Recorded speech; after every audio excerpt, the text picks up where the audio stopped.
E aí, galera, beleza? Professor Michel de Biologia aqui mais uma vez para uma aula agora de Fisiologia Animal comparada entre os diversos grupos animais e ênfase depois na Fisiologia Humana. Estudamos então as funções que permitem ao organismo animal funcionar, trabalhar, manter a vida e, consequentemente, chegar à fase adulta para poder reproduzir e perpetuar a espécie. Dentre as diversas funções, hoje falaremos sobre o processo de quebra dos alimentos a fim de que possam ser utilizados pelas menores unidades funcionais, que são as células. Vamos ver o processo conhecido como digestão nos animais. Mas a digestão é apenas uma etapa no meticuloso processo de obtenção dos alimentos, a nutrição. Nós veremos que nutrir é fornecer ao organismo os compostos necessários para a sua atividade.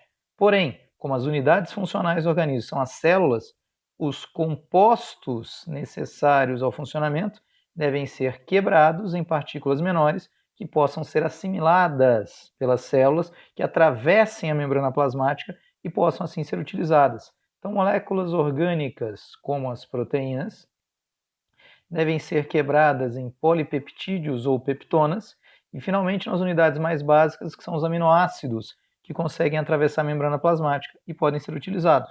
Ao longo da evolução, veremos que os animais apresentam várias especializações em um conjunto de órgãos chamado de sistema digestivo ou sistema digestório. E aí veremos como é a digestão no organismo humano, para que possamos agora entender o funcionamento normal e também como o vestibular pode nos cobrar isso. Pois bem, o primeiro passo, então, é a definição. Como falamos, o que é nutrição e o que é digestão? A digestão é uma das etapas da nutrição. Nutrir é conseguir as moléculas adequadas para as reações químicas dentro das células. Essas moléculas são chamadas nutrientes. Então, quando você fala que determinado alimento é nutritivo, é porque ele fornece os compostos químicos necessários para as reações químicas dentro das células que possibilitam a vida, o metabolismo, o conjunto de reações que ocorrem dentro de um ser. Nós vamos ter dois tipos de nutrição nos seres vivos: os que produzem a própria matéria orgânica e os que obtêm a matéria orgânica a partir do ambiente onde se encontram. Os autótrofos, como vegetais, como algumas bactérias, que fazem a fotossíntese, que fazem a quimiossíntese, produzem a própria matéria orgânica a partir de matéria inorgânica. Nós vamos falar aqui na nutrição heterótrofa, onde os animais pegam o alimento a partir do meio onde se encontram. Ora, e como será esse processo? Nós vamos dividir esse processo em 4 etapas. O alimento deve ser trazido para dentro do corpo do animal, ingestão, ingerido.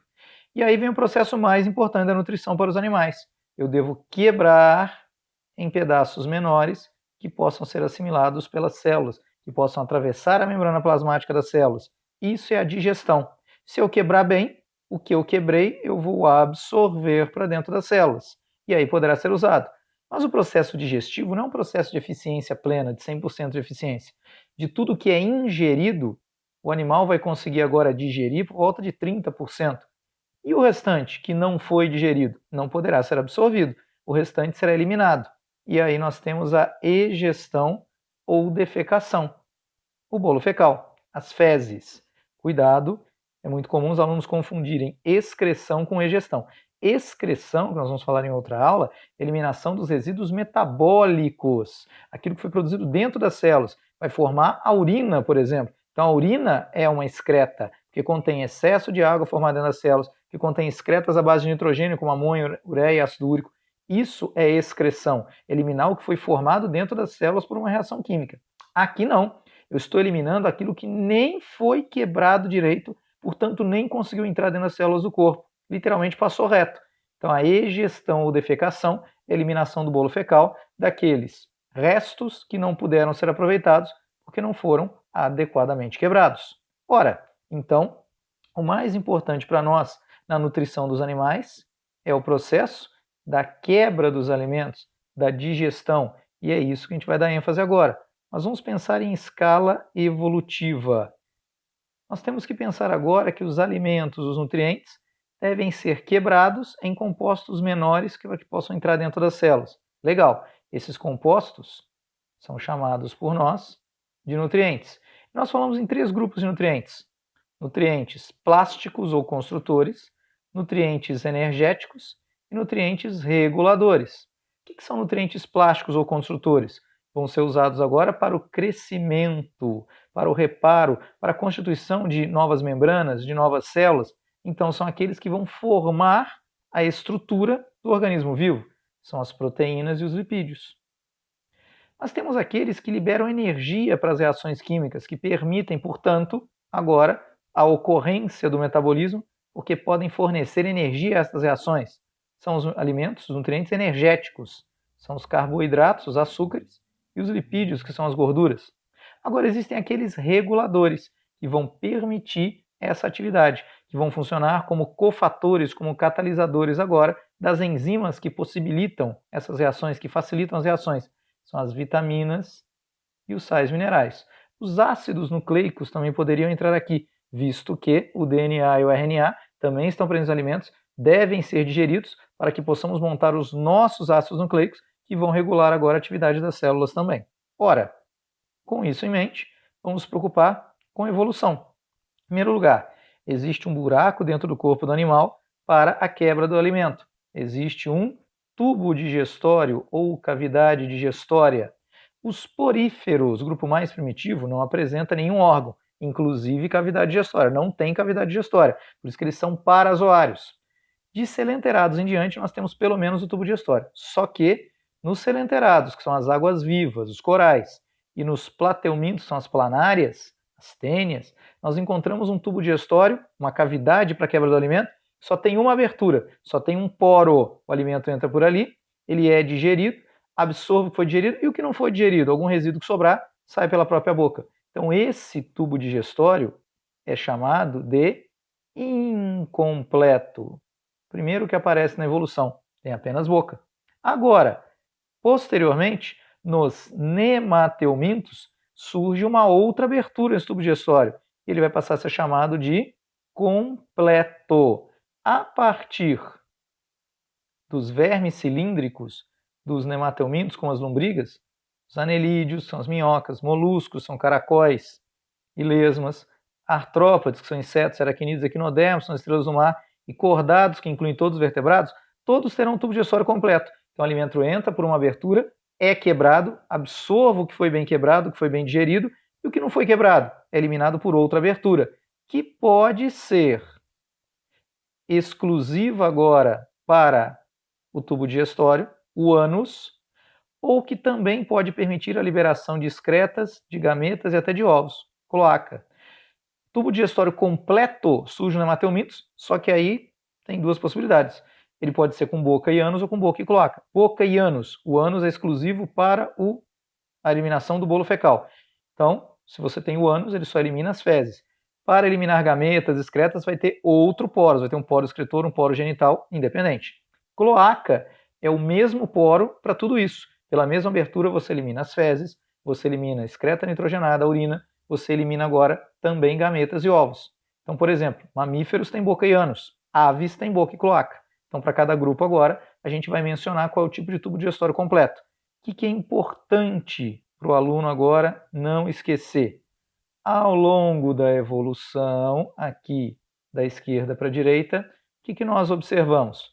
Tubo digestório incompleto, só com boca, mais simples. Nos selenterados. Nos plateumintos ele já apresenta ramificações, aumenta a superfície de contato, já houve uma mudança, uma evolução. Lembre-se que evoluir não é melhorar, evoluir é mudar. O tubo digestório se torna completo com boca e ânus nos nemateumintos.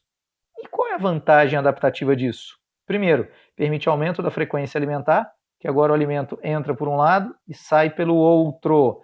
Então não há conflito com a entrada e a saída, você pode continuar se alimentando mesmo sem ter eliminado os resíduos da digestão anterior. Ou seja, você pode manter sempre o seu tubo digestório cheio de alimento, continuamente você vai aproveitando nutrientes para manter o metabolismo. Então aumenta a frequência alimentar e você começa a ter agora órgãos especializados para a quebra precisa de alimentos. Então você vai ter estômago, você vai ter intestino, você começa a ter órgãos diferenciados para uma quebra mais eficiente dos diferentes nutrientes que encontramos. Aqui vai quebrar carboidrato, aqui vai quebrar lipídio, aqui vai quebrar proteína, com um pH diferente, com uma enzima diferente. Então essa compartimentalização aparece graças ao tubo digestivo completo, daqui para frente. Ora, esse é o primeiro ponto. O tubo digestório pode ser incompleto ou completo. Segundo ponto, onde essa quebra pode acontecer? Então peraí, nós temos que considerar agora o seguinte.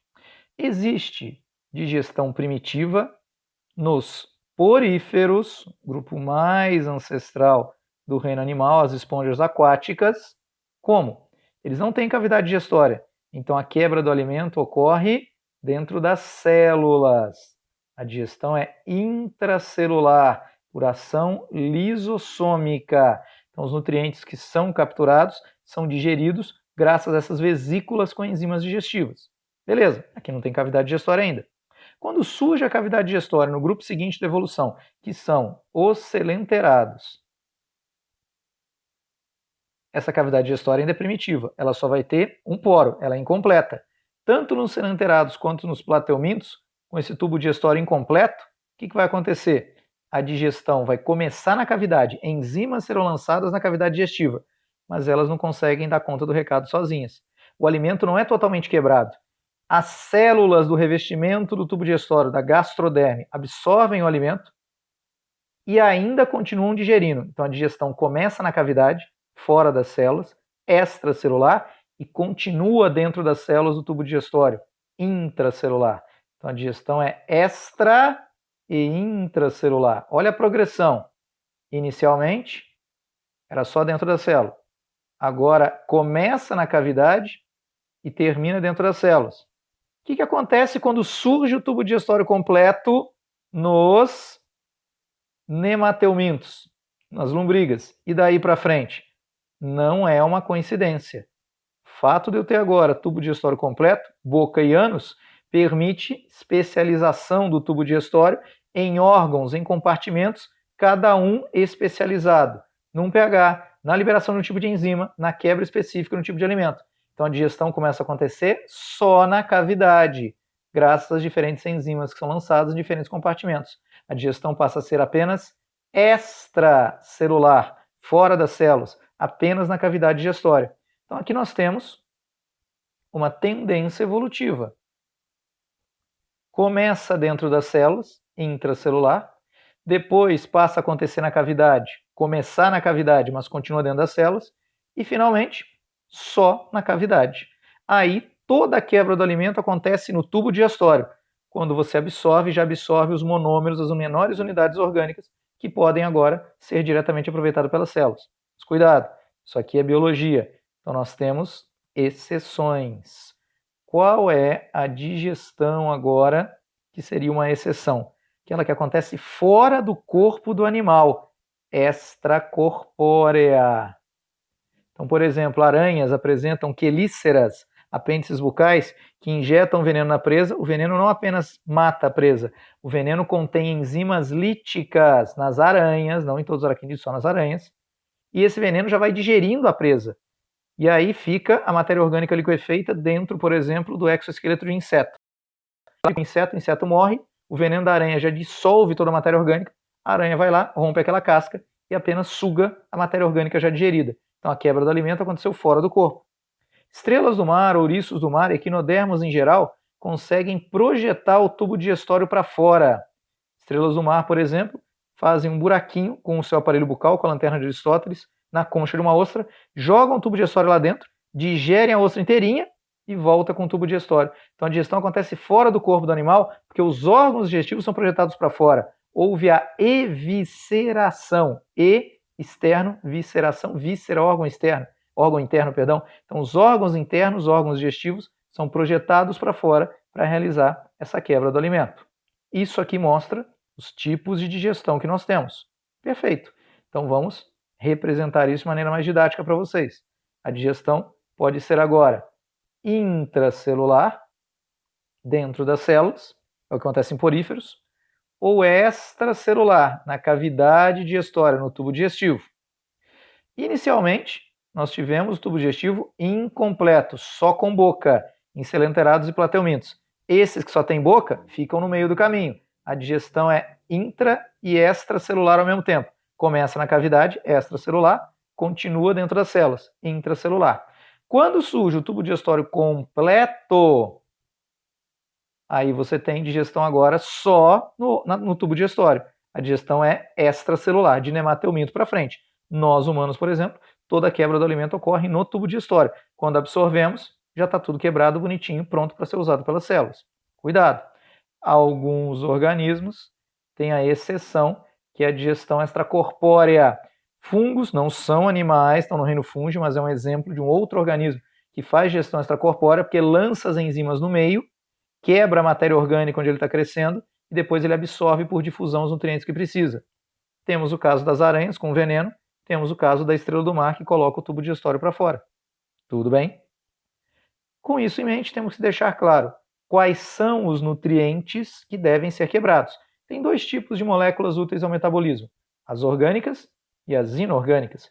Moléculas inorgânicas, nutrientes inorgânicos, são aqueles de menor massa molecular que se formam espontaneamente no ambiente, água e sais minerais. Não precisam sofrer digestão. Por quê? Porque podem ser absorvidos diretamente através da membrana plasmática. Você não precisa quebrar água, você não precisa quebrar um íon sódio, um íon potássio. Você absorve direto. Agora, os nutrientes orgânicos devem ser quebrados. Por quê? Porque tem maior massa molecular. Tem que quebrar em unidades menores, em monômeros, para que possam ser utilizados. Dos 5 grupos de nutrientes orgânicos, 4 devem ser quebrados. Existem os carboidratos ou açúcares, devem ser quebrados. Os maiores, que são os polissacarídeos, têm que ser quebrados em monossacarídeos. Perfeito. Agora, nós temos que considerar também, eu tenho que quebrar açúcares maiores em menores. Eu tenho que quebrar os lipídios, as gorduras, óleos e ceras, em ácidos graxos e gliceróis. Por quê? Porque aí consegue ser absorvido pela membrana plasmática. Temos que quebrar proteínas em aminoácidos, para a gente poder assimilar. E quebrar os ácidos nucleicos dos alimentos, o DNA e o RNA, em nucleotídeo e depois em fosfato, pentose e base nitrogenada. Ora, nós precisamos então realizar esta quebra daquilo que deve ser agora absorvido como uma unidade menor. Vitamina é uma exceção.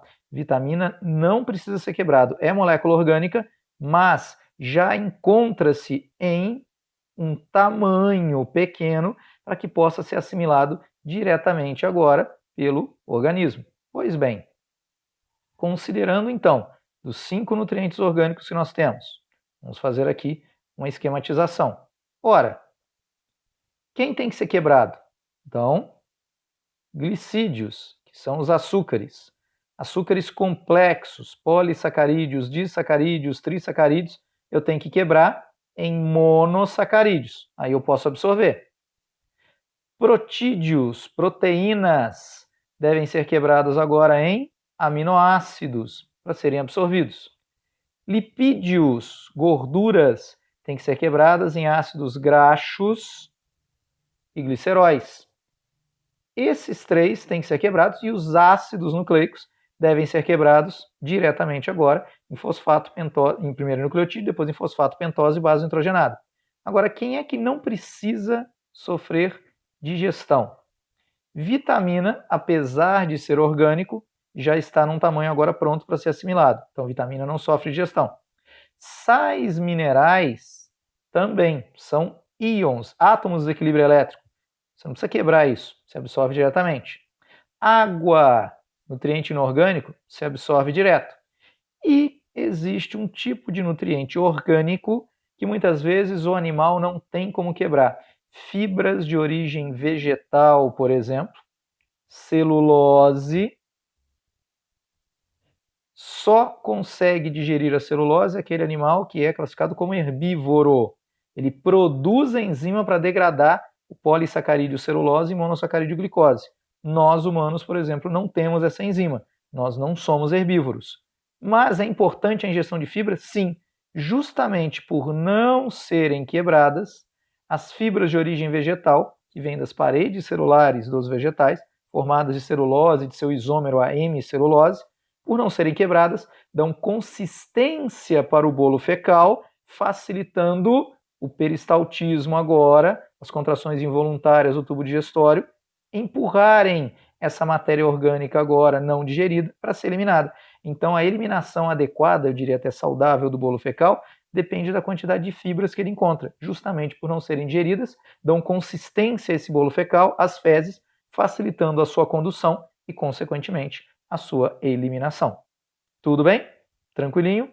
Belezinha. Era isso que a gente tinha para falar nessa primeira aula sobre a noção básica do processo de digestão e de quais nutrientes devem ser quebrados. Então, com isso aqui, a gente termina esse primeiro ponto. Próxima aula, a gente volta agora com uma revisão da digestão nos diversos grupos animais, para depois discutirmos a digestão humana. Aquele abraço, galera. Valeu pela atenção. Até mais.